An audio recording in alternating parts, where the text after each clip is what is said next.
Experiment number 8.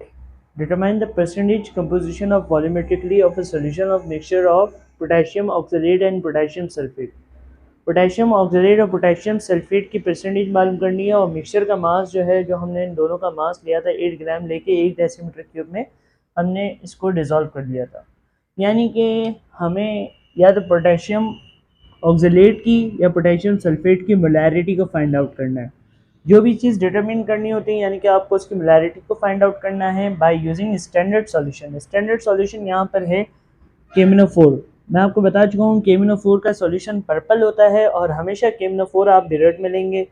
बिरड में केमिनोफोर लेंगे 50 centimetre cube तक और उसकी कॉन्सेंट्रेशन नोन है। जिसकी कॉन्सेंट्रेशन नोन होती है वो स्टैंडर्ड सॉल्यूशन होता है। तो स्टैंडर्ड सॉल्यूशन जो है वो 0.01 मोलर है।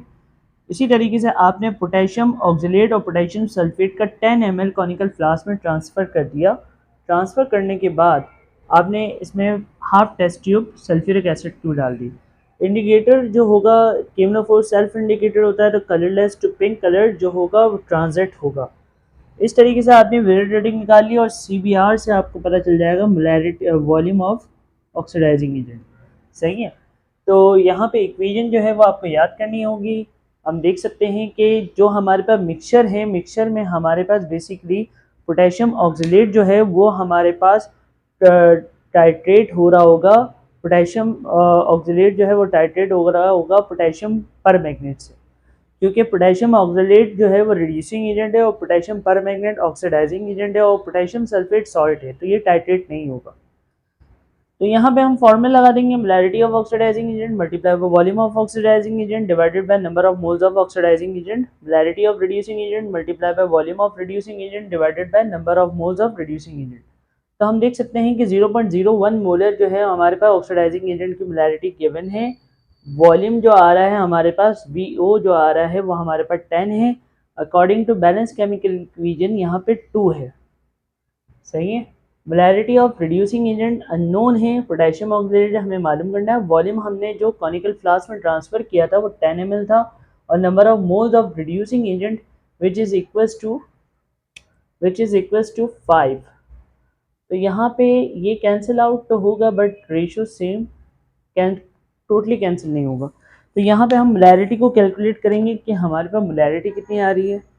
तो 0.01 मल्टीप्लाई बाय 10 डिवाइडेड बाय 2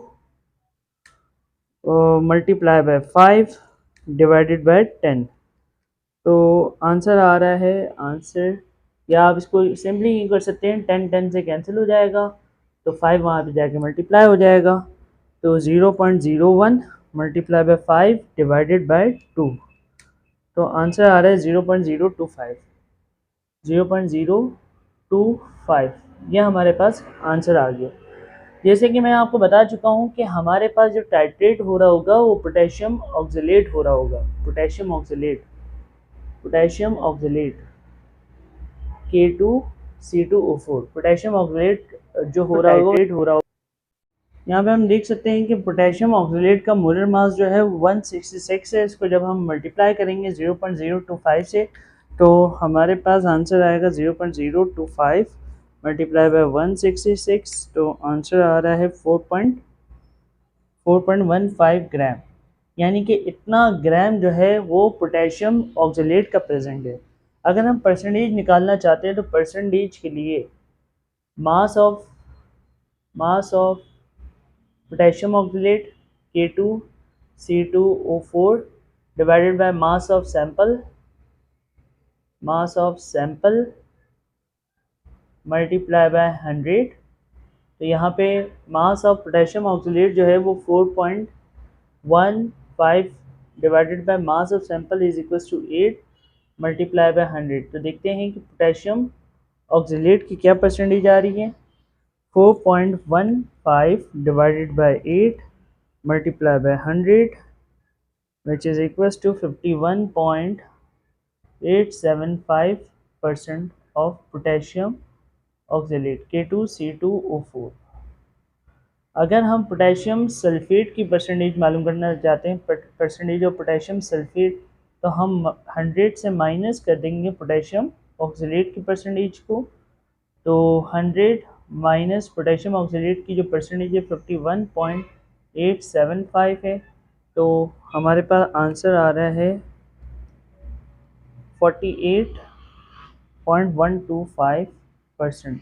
यानी कि इतना परसेंट हमारे पास मिक्सचर में पोटेशियम ऑक्सलेट प्रेजेंट है और इतना परसेंट हमारे पास मिक्सचर में पोटेशियम सल्फेट प्रेजेंट है। Thank you for watching this video.